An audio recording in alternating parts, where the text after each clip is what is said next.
Last lecture में देखा था कि गॉस थ्योरम क्या होता है, उसके क्या बेसिक कॉन्सेप्ट्स थे। अब आज हम सीखेंगे गॉस थ्योरम के एप्लीकेशन, यानी गॉस थ्योरम को अप्लाई करके हम किन किन चीजों के लिए या किन किन तरह के चार्ज डिस्ट्रीब्यूशंस के लिए इलेक्ट्रिक फील्ड कैलकुलेट कर सकते हैं। ठीक है, तो इनमें जो सबसे पहला टॉपिक है वो है electric field due to an infinitely long charged wire. एक ऐसी तार जो इन्फिनिटली लॉन्ग है और जिस पर चार्ज यूनिफॉर्मली डिस्ट्रीब्यूट किया गया है। तो अगर आप याद करें, हमने तीन तरह के चार्ज डिस्ट्रीब्यूशन पढ़े थे, एक था लीनियर, एक था सरफेस, एक था वॉल्यूम। तो उनमें से ये पहला वाला है लीनियर चार्ज डिस्ट्रीब्यूशन, जिसमें चार्ज बराबर से डिस्ट्रीब्यूट किया जाता है across the length of a conductor.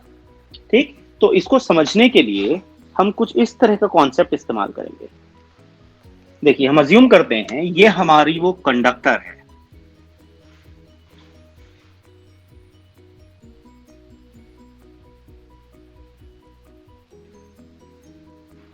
और ये इन्फिनिटली लॉन्ग है, यानी ये इन्फिनिटी तक ऐसे एग्जिस्ट कर रही है, और जो चार्ज है वो इसके ऊपर बराबर से डिस्ट्रीब्यूटेड है।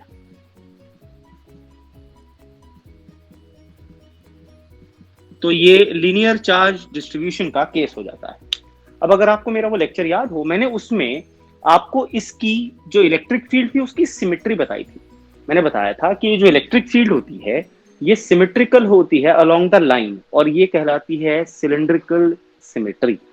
तो यहाँ पर जो सबसे अच्छा गॉसियन सरफेस हमारे लिए रहेगा जिसमें इलेक्ट्रिक फील्ड की वैल्यू बराबर आएगी, वो है अगर इस लाइन को मैं एक एक्सिस मान लू, सिलेंडर का एक्सिस, तो इसके चारों तरफ जो सिलेंडर होगा उसके हर पॉइंट पर इलेक्ट्रिक फील्ड की वैल्यू सेम आएगी, क्योंकि वो हर कोने का पॉइंट एक्सिस से बराबर दूरी पर होता है। तो इसीलिए मैं यहां पर जो इसमें गॉसियन सरफेस अज्यूम करूंगा, वो गॉसियन सरफेस एक सिलेंडर की फॉर्म में मैं अज्यूम कर लेता हूं।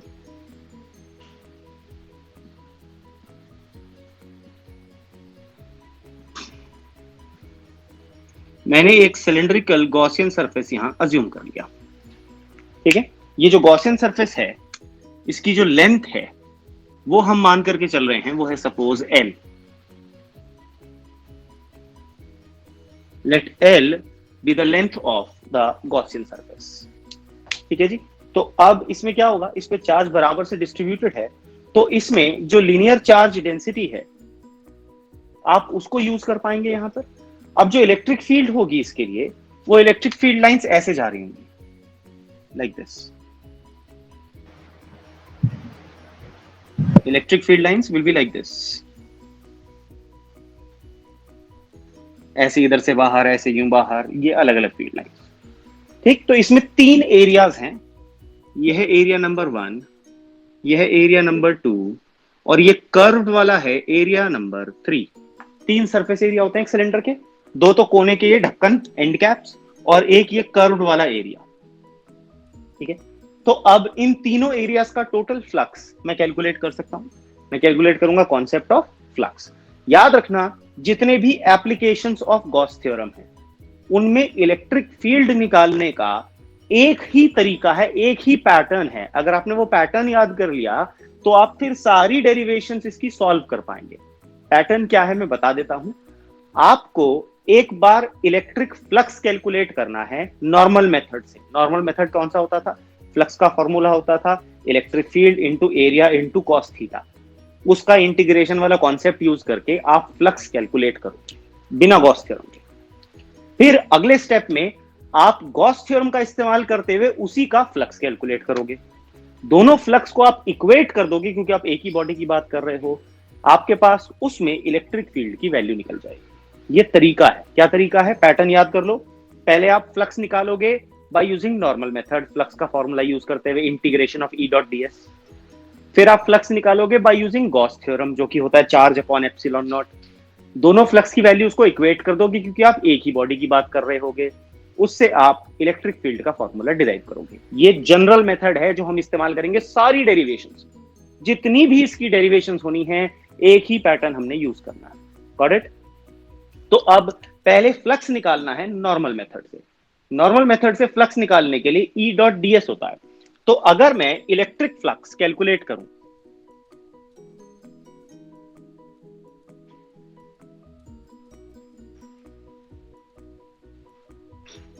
जो हमारा सिलिंड्रिकल गॉसियन सरफेस है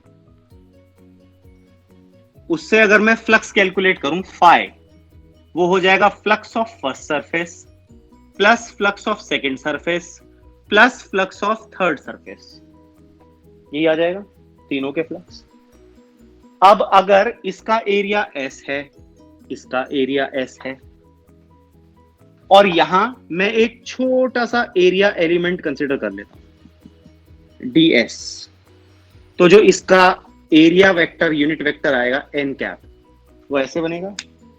ये हमारे पास ऑलरेडी इलेक्ट्रिक फील्ड वेक्टर है, ठीक। इस वाले ढक्कन का एरिया वेक्टर ऊपर की तरफ जाएगा ऐसे, इस वाले एरिया ढक्कन का एरिया वेक्टर नीचे की तरफ जाएगा ऐसे। तो अगर अब मैं आपसे थीटा की बात पूछूं, थीटा तीनों में कितना है, तो आप कहोगे सर यहां पर थीटा हमको नजर आ रहा है 90 डिग्री है, यहां पर भी हमको थीटा नजर आ रहा है 90 डिग्री है, इलेक्ट्रिक फील्ड ऐसे, एरिया वेक्टर ऐसे, इलेक्ट्रिक फील्ड ऐसे, एरिया वेक्टर ऐसे, और यहां पर हमको थीटा नजर आ रहा है 0 डिग्री है, ठीक है।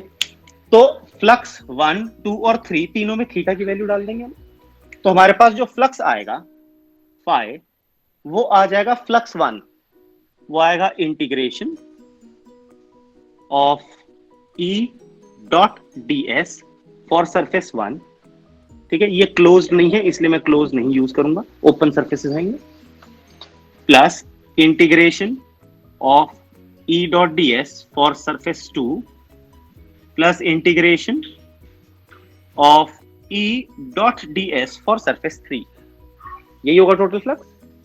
अब थीटा की वैल्यू डाल दो, तो ये आ जाएगा E into S into cos 90 degree surface 1 के लिए, प्लस सरफेस 2 के लिए E S cos 90 degree, plus surface 3 के लिए E D S cos 0 degrees, ये आ जाएगा। भाई देखो फर्स्ट सरफेस के लिए 90, सेकंड के लिए 90, थर्ड के लिए 0 डिग्री, वैल्यू प्लेस कर दी। अब cos 90 0 होता है, ये दोनों फ्लक्सेस 0 हो गए, तो मेरे पास आया therefore flux phi is equal to integration of E into ds, E बाहर आ जाएगा, इंटीग्रेशन ऑफ ds। E बाहर क्यों आ जाएगा, सोचो E बाहर क्यों आएगा, क्योंकि मैंने यहां पर गॉसियन सरफेस ऐसा बनाया है कि ये जो तार है ये उसके एक्सिस की जगह पर लाई कर रही है, और किसी भी सिलेंडर के लिए जो एक्सिस होता है वो उसके बॉर्डर से बराबर दूरी पर होता है, इक्वी डिस्टेंट होता है, तो इलेक्ट्रिक फील्ड की वैल्यू बराबर आएगी, इलेक्ट्रिक फील्ड सेम रहेगी, चेंज नहीं होगी, तो वो कांस्टेंट मानी जाएगी, इसलिए उसको मैं इंटीग्रेशन से बाहर निकाल सकता हूं। समझ में आई ये बात। तो ये तो हमारे पास इलेक्ट्रिक फील्ड बाहर आ गया। अब नोटिस करो ये जो इंटीग्रेशन ऑफ ds किया है, ds क्या है, सिलेंडर के कर्व्ड हिस्से का एक छोटा सा टुकड़ा। अगर मैं ऐसे सारे एलिमेंट्स जोड़ दूं तो ये पूरा का पूरा कर्व्ड सरफेस एरिया बन जाएगा, और curved surface area for a cylinder होता है 2 पाई आर एल। अगर इसका रेडियस मैं मान करके चल रहा हूं r है, लंबाई l है, तो ये जो इंटीग्रेशन ऑफ ds होगा थर्ड सरफेस का, ये आ जाएगा 2 पाई आर एल। तो मैं लिख सकता हूं phi is equal to E into 2 pi r l. ये मेरे पास फर्स्ट इक्वेशन आ गई। मैंने क्या निकाल लिया, फ्लक्स की वैल्यू कैलकुलेट करी bye using normal method E dot ds वाला। मैंने अभी तक गॉस थ्योरम नहीं लगाया, अब मैं दूसरे मेथड लगाऊंगा जो कि है Gauss theorem. Applying Gauss theorem,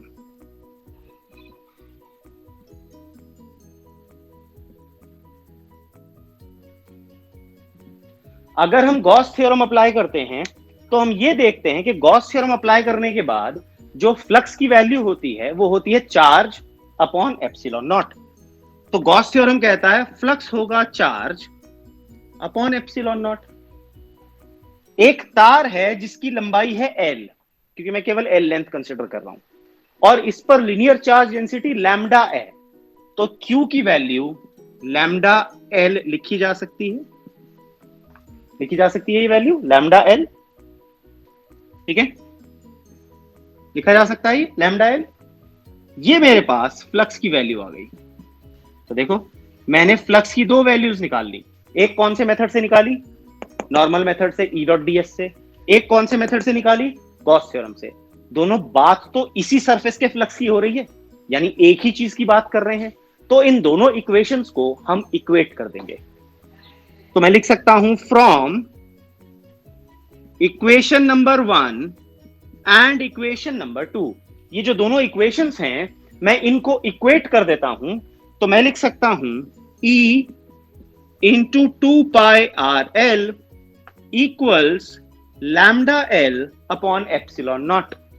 ये L से ये L कैंसिल हो गया, तो मेरे पास E का फॉर्मूला आ गया lambda upon 2π epsilon not R। अगर आप इस फॉर्मूला को याद करो, ये एग्जैक्टली वही फॉर्मूला है जो हमने कैलकुलेट किया था विदाउट यूजिंग गॉस लॉ। जब मैंने आपको एक इन्फिनिटली चार्ज्ड वायर के लिए without using Gauss law calculate करवाया था, तो एग्जैक्टली सेम फॉर्मूला हमने डिराइव किया था, लेकिन उसमें हमने कितनी ज्यादा बड़ी मैथमेटिकल कैलकुलेशन इस्तेमाल करी थी। ठीक, यहां पर गॉस थ्योरम से वही सेम डेरिवेशन कितने सिंपल मेथड से इजीली डिराइव की जा सकती है। क्या कॉन्सेप्ट याद रखना है?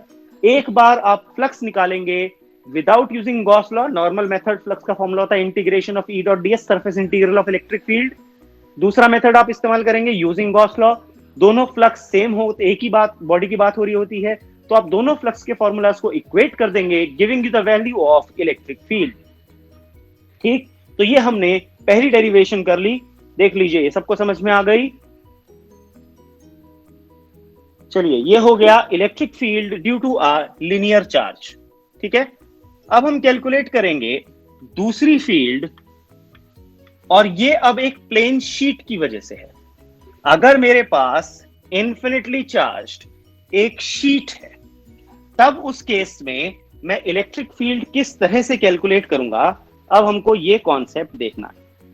ठीक है, तो now will be studying due to electric field due to uniformly charged infinite sheet. एक बराबर से चार्ज फैला हुआ है शीट पर, और वो इन्फिनिट है, यानी उसकी कोई एजेस नहीं है, इन्फिनिटी तक जा रही है पूरी शीट, वो पूरे प्लेन को। ठीक है, तो उसके लिए हम इलेक्ट्रिक फील्ड कैसे कैलकुलेट करते हैं, लेट अस सी दैट। और इसमें बहुत सारे सब केसेस हैं, और वो सब केसेस अगले चैप्टर के लिए भी इंपॉर्टेंट रहेंगे, इसलिए हमारा सबसे इंपॉर्टेंट पोर्शन बन जाता है। ये जो डेरिवेशन है, ये समझ के चलिए, ये हमारे लिए सबसे इंपॉर्टेंट डेरिवेशन है ये वाली, क्योंकि इसका एप्लीकेशन अगले कैपेसिटेंस वाले चैप्टर में होगा। ठीक, तो हम कंसिडर करते हैं ये मेरे पास एक इन्फिनिट शीट है।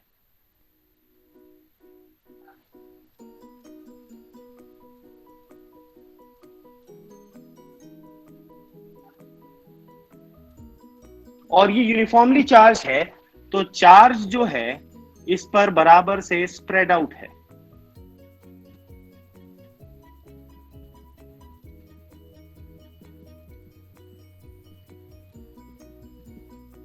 ठीक, अब इसमें जो गॉसियन सरफेस है, अगर मैं देखो, अब एक कॉन्सेप्ट तो मैं सिखाता हूं कि क्यों इसमें ऐसा गॉसियन सरफेस बनाया जाता है। देखो, ये मेरे पास मान लो एक शीट है।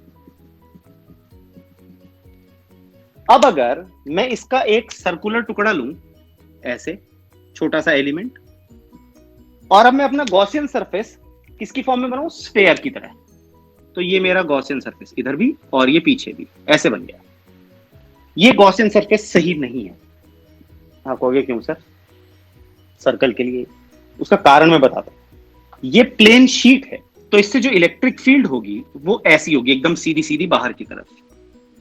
अब अगर मैं यहां पर फ्लक्स कैलकुलेट करूं, तो मैं छोटे छोटे एरिया एलिमेंट्स लूंगा, ऐसे छोटे छोटे टुकड़े एरिया के। इसका एरिया वेक्टर इधर की तरफ, इसका एरिया वेक्टर ऐसे, इसका एरिया वेक्टर ऐसे। तो यहां पर ये जो एंगल्स हैं, ये अलग अलग वैल्यूज वाले हैं। तो जब हम इंटीग्रेट करते हैं, हम इंटीग्रेट करते हैं ई डॉट डी एस को, जिसको हम लिखते हैं E D S cos theta. ठीक, तो हम इंटीग्रेशन सरफेस का करते हैं, क्योंकि थीटा कांस्टेंट होता है, तो एक सिंगल एंटिटी की टर्म्स में इंटीग्रेट करना पॉसिबल है। यहां पर थीटा भी चेंज हो रहा है, सरफेस भी चेंज हो रहा है, तो दो वैल्यूज की टर्म्स में इंटीग्रेट कर पाना पॉसिबल नहीं होता।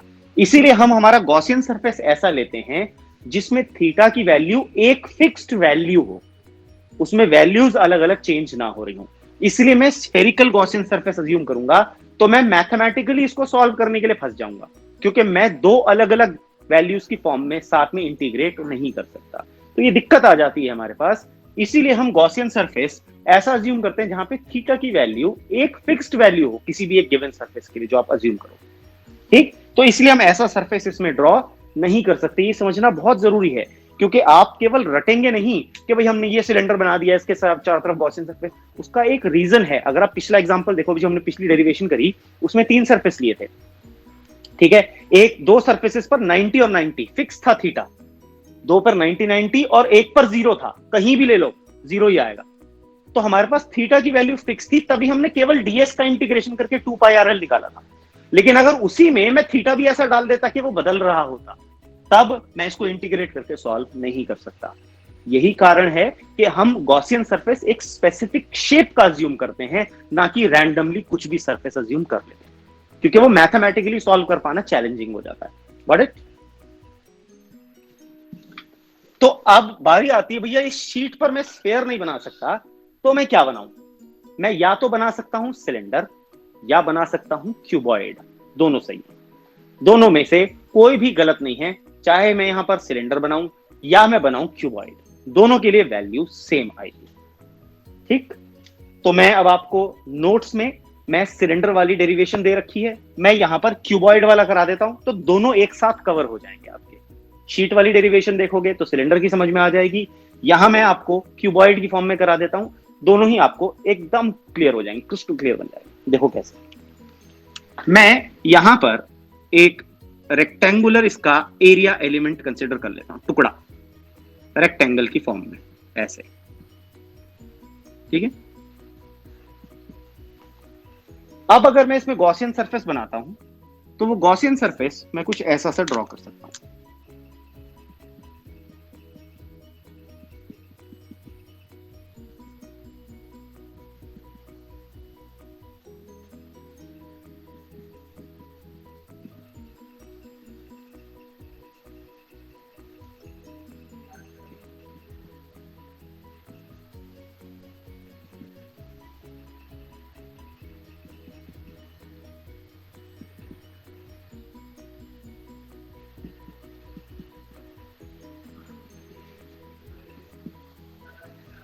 ठीक है, तो अब इसमें देखो एंगल्स, इलेक्ट्रिक फील्ड बाहर की तरफ होगी सीधी सीधी, ये इधर से इलेक्ट्रिक फील्ड ऐसे जा रही होगी, और पीछे वाली साइड से इलेक्ट्रिक फील्ड ऐसे जा रही होगी। ठीक, इसमें ये वाला जो सामने का ढक्कन है, इसका एरिया वेक्टर देखो, इस वाले एरिया का, इसका एरिया वेक्टर ऐसे जाएगा, थीटा की वैल्यू 0 डिग्री। इस पीछे वाले ढक्कन का एरिया वेक्टर इधर की तरफ जाएगा, थीटा की वैल्यू 0 डिग्री। और बाकी ये जितने भी एजेस हैं, इन सबका area vector perpendicular to electric field होगा, तो इन सब के लिए थीटा की वैल्यू 90 डिग्री आ जाएगी। ठीक, तो यहां पर जो फ्लक्स होगा वो इसका और इसका तो आ जाएगा, और इन सब का फ्लक्स 0 बन जाएगा। क्यों? आपके पास क्यूबॉइड है, मान लो ये हमारे पास एक क्यूबॉइड है, इलेक्ट्रिक फील्ड इधर की तरफ जा रही है ऐसे, तो इसका सरफेस ऊपर ऐसे यूं जाएगा, इसका एरिया ऐसे जाएगा, इसका नीचे की तरफ जाएगा, पीछे वाले का इधर की तरफ आएगा, हर बार थीटा 90 डिग्री आएगा। तो इन साइड वाले किसी भी सरफेस का फ्लक्स नहीं बनेगा, क्योंकि उसके लिए थीटा 90 हो जाएगा और फ्लक्स की वैल्यू फिर हमारे पास 0 आती है। Got it? तो यहां पर जो टोटल फ्लक्स, क्या तरीका था डिराइव करने का? तरीका एक ही है कि आप इलेक्ट्रिक फ्लक्स पहले कैलकुलेट करो E.ds वाले मेथड से, फिर इलेक्ट्रिक फ्लक्स कैलकुलेट करो किस फॉर्म से?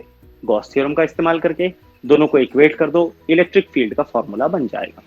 ठीक, तो मैं अज्यूम करता हूं कि यहां पर क्यों, कौन सा चार्ज डिस्ट्रीब्यूशन है, चार्ज एरिया पर बराबर से फैला है, तो मैं मानता हूं सिग्मा जो है इसकी सरफेस चार्ज डेंसिटी है। हमें याद है कि जब भी हम सरफेस चार्ज डिस्ट्रीब्यूशन यूज करते हैं, तब हम सरफेस चार्ज डेंसिटी सिग्मा का इस्तेमाल करते हैं। ठीक, ये जो छोटा सा एरिया है, इसको मैं मान लेता हूं ये है ds। कितना है ये? Sorry s, let us call this edge s। ये जो एरिया है ये है s के बराबर। ये एरिया एस है तो ये भी एस ही होगा, सामने है बिल्कुल इसके। उसी तरह से ये भी एस ही होगा, सामने है इसके। ठीक है, और ये जो कर्व्ड एरियाज हैं इनको हमें कैलकुलेट करने की जरूरत ही नहीं पड़ेगी, क्योंकि हमारे पास इनका फ्लक्स जीरो ऑटोमेटिकली बन जाएगा cos थीटा की वजह से। ठीक, तो अब जो फ्लक्स होगा, flux through cuboidal Gaussian surface phi, वो है flux due to end cap plus flux due to centre portion plus flux due to end, इधर वाला एंड, तीन पार्ट्स। ठीक है, तो अब इसको मैं बोल लेता हूं फ्लक्स 1, इसको बोल देता हूं फ्लक्स 2, इसको बोल लेता हूं फ्लक्स 3। आसानी हो जाएगी थोड़ा कैलकुलेशन रखने में, यहां पर बार बार इतना बड़ा नाम नहीं डाल सकते। ठीक, तो अब फ्लक्स की वैल्यू निकालते हैं। तो मेरे पास फ्लक्स आ जाएगा integration for first surface E dot ds plus integration for second surface E dot ds plus integration for third surface E dot ds। Theta की वैल्यू साथ में रखते चलेंगे, तो इंटीग्रेशन फॉर फर्स्ट सरफेस जब हम करेंगे तो ये मेरे पास आ जाएगा ES cos 0 degrees, second surface के लिए EDS cos 90 डिग्रीज, तीसरे सरफेस के लिए ES cos 0 डिग्रीज। तो मेरे पास फ्लक्स की वैल्यू आ जाएगी ES प्लस 0 प्लस ES, यानी ट्वाइस ऑफ ES। ये आ गई इक्वेशन नंबर 1। हमने फिर से फ्लक्स निकाला बाय यूजिंग नॉर्मल मेथड। इसके बाद क्या करना होता है, इसके बाद हमें फ्लक्स निकालना होता है बाय यूजिंग गॉस थ्योरम। तो सपोज मैंने इसके पास मान लिया चार्ज है Q, तो अप्लाइंग गॉस थ्योरम,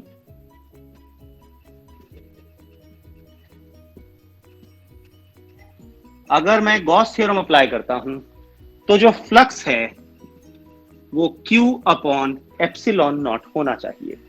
ठीक, सरफेस पर चार्ज है Q और इसका सरफेस है S, तो सिग्मा Q अपॉन S होना चाहिए। तो Q की वैल्यू सिग्मा इंटू S आ जाएगी। ये वैल्यू इस एक्सप्रेशन में पुट कर दो, तो आपके पास आ जाएगा phi is equal to sigma S upon epsilon naught. तो देखो, हमने फ्लक्स की एक वैल्यू निकाली ये बाय यूजिंग नॉर्मल मेथड, हमने फ्लक्स की दूसरी वैल्यू निकाली बाय यूजिंग गॉस थ्योरम। बाद में क्या करना होता है, दोनों इक्वेशंस को इक्वेट करते हैं। तो लिख सकता हूं फ्रॉम इक्वेशन 1 एंड इक्वेशन 2, मैं लिख सकता हूं 2ES equals sigma S upon epsilon not. S दोनों साइड से कैंसिल हो जाएगा, तो मैं कह सकता हूं E equal sigma upon 2 epsilon not. अब अगर आप इस फॉर्मूला को चेक करो तो ये फॉर्मूला इंडिपेंडेंट आता है डिस्टेंस के। E is independent of distance, यानी एक प्लेन शीट की इलेक्ट्रिक फील्ड यूनिफॉर्म होती है। It is independent of distance, constant है, चेक करो, इट इज अ कांस्टेंट। तो ये इलेक्ट्रिक फील्ड यूनिफॉर्म होती है। इंडिपेंडेंट ऑफ डिस्टेंस का मतलब इलेक्ट्रिक फील्ड कैसी हो जाती है, यूनिफॉर्म हो जाती है ओवर स्मॉल डिस्टेंसेस। तो स्मॉल डिस्टेंसेस के लिए it behaves like a uniform field, क्योंकि ये इन्फिनिट शीट है। Is it clear? तो ये हमने कैलकुलेट किया electric field due to a uniformly charged infinite sheet. अब ये केवल इसका एक केस है, ये हमने एक पैटर्न पढ़ लिया। इसी पैटर्न का इस्तेमाल करते हुए हम मल्टीपल शीट्स, 2 शीट्स का केस सॉल्व करेंगे, जो आगे चल करके इसकी एप्लीकेशन बन जाएगा। और वो इंपॉर्टेंट है केस, क्योंकि वो आगे हम कैपेसिटर में उसका एप्लीकेशन पढ़ेंगे। ठीक है, तो ये तो सिंगल शीट था। अब अगर मेरे पास 2 शीट आ जाएं, तब हम इलेक्ट्रिक फील्ड कैसे कैलकुलेट करेंगे, अब हम लोगों ने वो देखना है।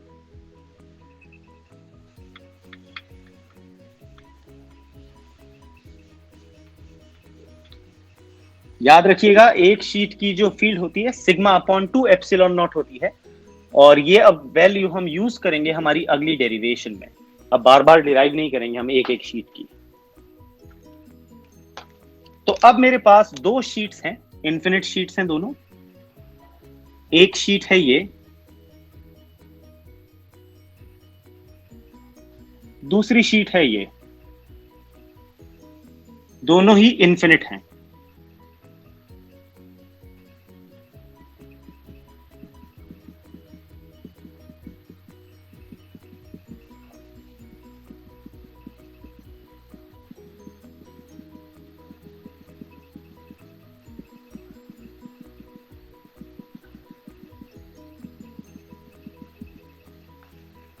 ठीक है, दोनों की सरफेस चार्ज डेंसिटीज अलग अलग हैं। दोनों की सरफेस चार्ज डेंसिटीज अलग अलग हैं। They have different surface charge densities, ये याद रखना है आपको। इसकी सरफेस चार्ज डेंसिटी है सिग्मा 1, इसकी सरफेस चार्ज डेंसिटी है सिग्मा 2। दोनों पॉजिटिवली चार्ज हैं but they have different surface charge densities. इसीलिए आप नोटिस करोगे कि मैंने एक पे चार्जेस अलग बनाए हैं, एक पे चार्जेस अलग शो किए हैं, क्योंकि दोनों पॉजिटिवली चार्ज हैं but they have different surface charge densities. ठीक है, तो अब आप इमेजिन करो ये दो प्लेट्स ऐसे हैं। तो अगर आप देखो ये स्पेस को तीन हिस्सों में डिवाइड कर देती है। एक हिस्सा वो जो इस प्लेट के इधर है, बी प्लेट के राइट की तरफ, एक हिस्सा जो ए और बी के बीच में है ये वाला हिस्सा, और एक हिस्सा जो ए वाली प्लेट के लेफ्ट साइड की तरफ लाई करता है। ठीक, तो ये स्पेस को तीन हिस्सों में डिवाइड कर देते हैं। तो two sheets divide the space into three parts. तो मैं उन तीनों पार्ट्स को नाम दे देता हूं। ये वाला हिस्सा है 1, ये वाला हिस्सा है 2 और ये वाला हिस्सा है 3। ठीक है, तो ये जो दोनों शीट्स हैं ये स्पेस को तीन टुकड़ों में बांट देती हैं। एक हिस्सा वो जो ए वाली शीट के लेफ्ट की तरफ है, दूसरा हिस्सा जो ए और बी के बीच में है, और तीसरा हिस्सा जो बी वाली शीट की राइट साइड पर लाई कर रहा है। ठीक है, अब इनकी फील्ड्स को कंसीडर करते हैं। याद रखना, हम जब फील्ड्स को डायरेक्शन, क्योंकि फील्ड एक वेक्टर है, तो हम पॉजिटिव एक्स एक्सिस को पॉजिटिव मानेंगे, नेगेटिव एक्स एक्सिस को नेगेटिव मानते हुए चलेंगे। ठीक है, तो कन्वेंशन याद रखनी है हमको कि इधर की डायरेक्शन पॉजिटिव, इधर की डायरेक्शन नेगेटिव। स्टैंडर्ड बिल्कुल कन्वेंशन लेते हुए चल रहे हैं। पॉजिटिव एक्स एक्सिस को पॉजिटिव मानेंगे, नेगेटिव एक्स एक्सिस को नेगेटिव मानेंगे। ठीक है, मान लीजिए ये मेरी एक प्लेट है, ये एक प्लेट है, चार्ज इस पर इधर इधर चार्ज है। तो इस पर इलेक्ट्रिक फील्ड इधर भी होगी और इलेक्ट्रिक फील्ड इधर भी होगी। और हमने प्रॉपर्टी में पढ़ा था कि जो इलेक्ट्रिक फील्ड लाइंस होती हैं ये हमेशा परपेंडिकुलर टू द सरफेस होती है। तो इधर भी ऐसे जा रही होगी फील्ड और इधर ऐसे जा रही होगी, दोनों फील्ड्स में ऐसा होगा। ठीक, तो अब हम दोनों की फील्ड्स को कुछ इस तरह से ड्रॉ कर लेते हैं। ठीक है, ये प्लेट ऐसे रखी हुई है, एक फील्ड इधर की तरफ होगी और एक फील्ड इधर की तरफ होगी। तो इधर की फील्ड को मैं ऐसे बना लेता हूं, इसको मैं नाम देता हूं ई ए। ये इलेक्ट्रिक फील्ड आगे तक जाएगी ना, इंफिनिटी तक जाएगी ये फील्ड। तो ये ई ए इधर भी एग्जिस्ट कर रही होगी, ऐसे ही ये ई ए पीछे की तरफ भी जा रही हुई यहां पर। तो इलेक्ट्रिक फील्ड ड्यू टू ए तीनों हिस्सों में इस डायरेक्शन में मिलेगी। इसी तरीके से बी की इलेक्ट्रिक फील्ड भी ऐसे रखी है, तो फील्ड इधर भी जाएगी और इधर भी यहां तक जाएगी पूरी। तो ऐसे ही इधर की तरफ इसकी field, electric field of B, इधर की तरफ इसकी इलेक्ट्रिक फील्ड ऑफ बी, और पीछे भी इसकी इलेक्ट्रिक फील्ड ऑफ बी। ठीक है, अब नोटिस करो डायरेक्शन की रिस्पेक्ट में इनको क्या लिखेंगे। ये वाली फील्ड पॉजिटिव एक्स डायरेक्शन में है, प्लस लिखी जाएगी। ये वाली फील्ड पॉजिटिव एक्स डायरेक्शन में है, प्लस लिखी जाएगी। ये वाली फील्ड नेगेटिव एक्स डायरेक्शन में है, नेगेटिव लिखी जाएगी। ऐसे ये वाली फील्ड पॉजिटिव एक्स डायरेक्शन में है, पॉजिटिव लिखी जाएगी। ये वाली फील्ड नेगेटिव एक्स डायरेक्शन में है, नेगेटिव लिखी जाएगी। ये वाली फील्ड नेगेटिव एक्स डायरेक्शन में है, नेगेटिव लिखी जाएगी। ठीक है, अब हम इन तीनों रीजन्स की फील्ड को अब E1, EA और EB का मैग्नीट्यूड लिख लेते हैं। मैग्नीट्यूड ऑफ EA वेक्टर वो हम अभी निकाल चुके हैं, सिग्मा 1 अपॉन 2 एप्सिलॉन नॉट। इसी तरीके से मैग्नीट्यूड ऑफ EB वेक्टर वो आ जाएगी sigma 2 upon two epsilon not. ये फॉर्मूला हमने अभी लास्ट डेरिवेशन में डिराइव किया था कि एक सिंगल शीट की इलेक्ट्रिक फील्ड ऐसे होती। ठीक है, अब इलेक्ट्रिक फील्ड 1, 2 और 3 रीजन्स में कैलकुलेट कर लेते हैं।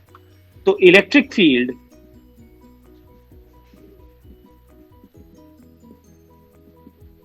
इन रीजन 1, E1। ठीक है, अब चेक करो जरा, EA पॉजिटिव के नेगेटिव, नेगेटिव, EB पॉजिटिव के नेगेटिव, नेगेटिव। तो मैं लिखूंगा minus of EA plus minus of EB, negative लिखूंगा दोनों को और उठा के ऐड कर दूंगा, मैग्नीट्यूड सेम डायरेक्शन में ऐड हो जाएंगी। ठीक, वैल्यू डाल दो तो आपके पास E1 की वैल्यू अगर आप देखो -1/2 epsilon not sigma 1 plus sigma 2 आ जाएगी। देखो वैल्यूज डाल दी मैंने उठा करके। तो ये मेरे पास आ गई electric field in region number 1। ये फॉर्मूला आगे भी यूज होगा अभी। ठीक है, ये आ गई electric field in region number 1, यानी इस रीजन में इलेक्ट्रिक फील्ड की वैल्यू ये। अब ऐसे इलेक्ट्रिक फील्ड इस वाले रीजन में निकालते हैं, रीजन 2 में। Electric field in region number 2, region number 2 में जरा चेक करो डायरेक्शंस। EA पॉजिटिव डायरेक्शन में है तो plus EA, plus EB negative direction में है तो माइनस ऑफ EB, तो यानी EA माइनस EB आ जाएगा मेरे पास। तो electric field in second region अगर मैं निकालूं तो 1/2 एप्सिलॉन नॉट दोनों में है, ये प्लस का है और ये माइनस का है, तो सिग्मा 1 माइनस सिग्मा 2। ठीक, ये मेरे पास आ गई electric field in second region. इस रीजन में इलेक्ट्रिक फील्ड ऐसे आएगी। ठीक, अब निकालते हैं इलेक्ट्रिक फील्ड इन रीजन 3।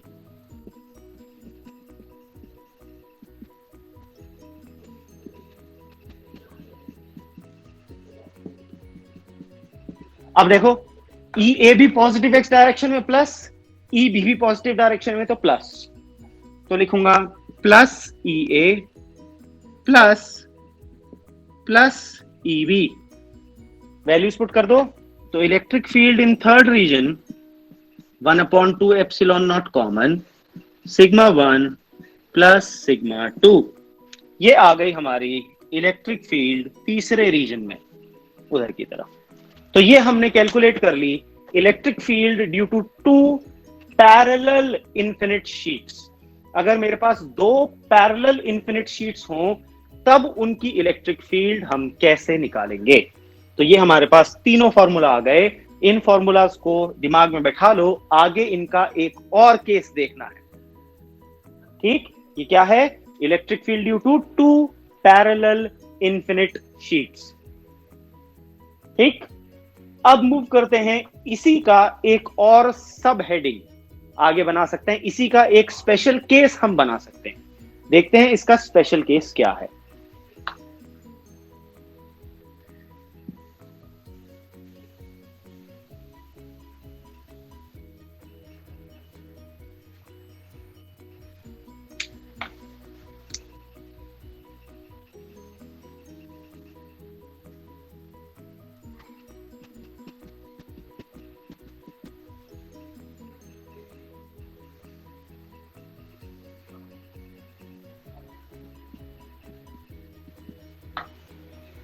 ठीक है, खासियत क्या है, सिग्मा 1 प्लस सिग्मा के बराबर है सिग्मा 2 माइनस सिग्मा के बराबर है।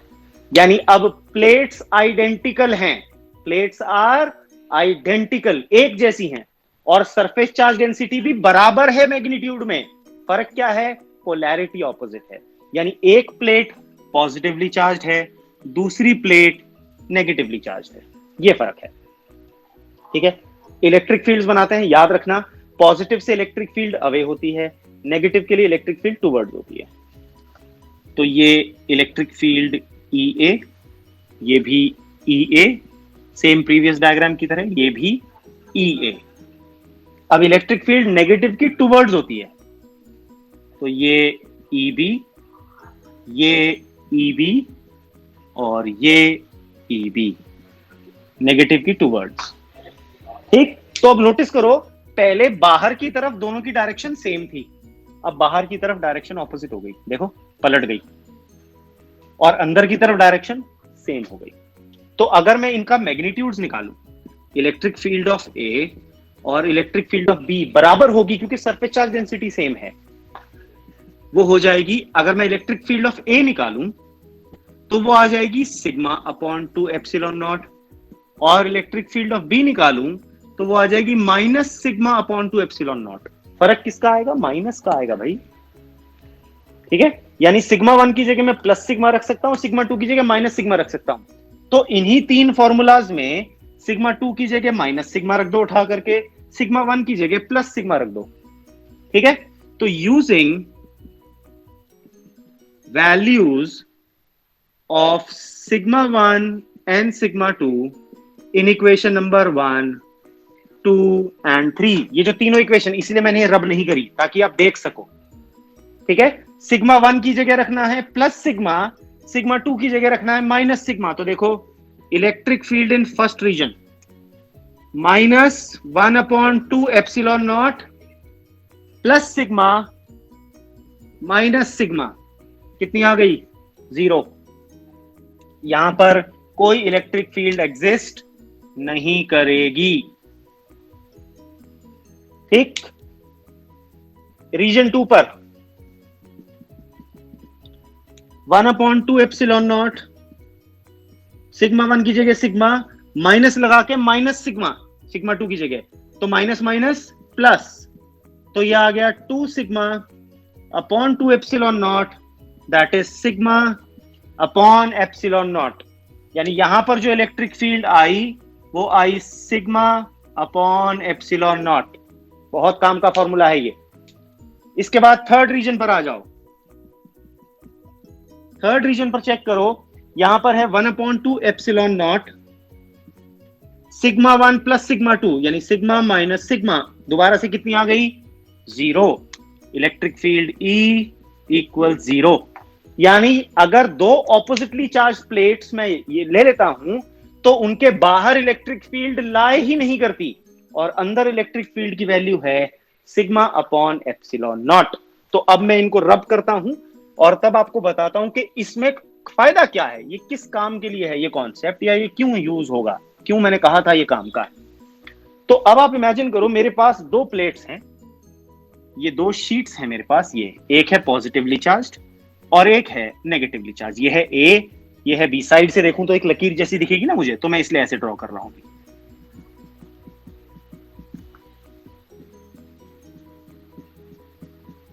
ठीक है, ये है प्लस सिग्मा, ये है माइनस सिग्मा। तो अब जो इलेक्ट्रिक फील्ड है पॉजिटिव से शुरू होगी, नेगेटिव पर खत्म होगी।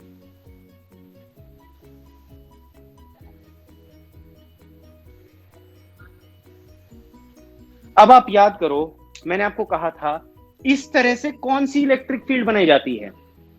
ये जो इलेक्ट्रिक फील्ड है E, ये जो इलेक्ट्रिक फील्ड E है, इसका फॉर्मूला है सिग्मा अपॉन एप्सिलॉन नॉट। ये हमने डिराइव कर लिया, और क्योंकि ये डिस्टेंस से इंडिपेंडेंट है, सो E is independent of R, distance के ऊपर डिपेंड ही नहीं करती। सो E इज यूनिफॉर्म, यानी ये जो इलेक्ट्रिक फील्ड है between two oppositely charged plates, ये यूनिफॉर्म इलेक्ट्रिक फील्ड होती है, और इसकी वैल्यू कितनी होती है? Sigma upon epsilon not. ये होती है electric field between two oppositely charged sheets या प्लेट्स। ठीक, तो उसी शीट का ये एडवांस्ड यूज है, और ये एक्चुअली में हम आगे पढ़ेंगे कैपेसिटर। कैपेसिटर बनता है ऐसे दो ऑपोजिटली चार्ज प्लेट से, तो कैपेसिटर की फील्ड की वैल्यू हो जाती है sigma upon epsilon not. Chapter number 2 में ये फॉर्मूला मैं यूज करवाऊंगा। Got it? तो ये हमने डिराइव कर ली electric field between two oppositely charged plates. ठीक है, अब इसमें एक और एडिशनल पॉइंट बता रहा हूं जो आपको इन सम कॉम्पिटिटिव क्वेश्चंस में भी काम आ सकता है। देखो,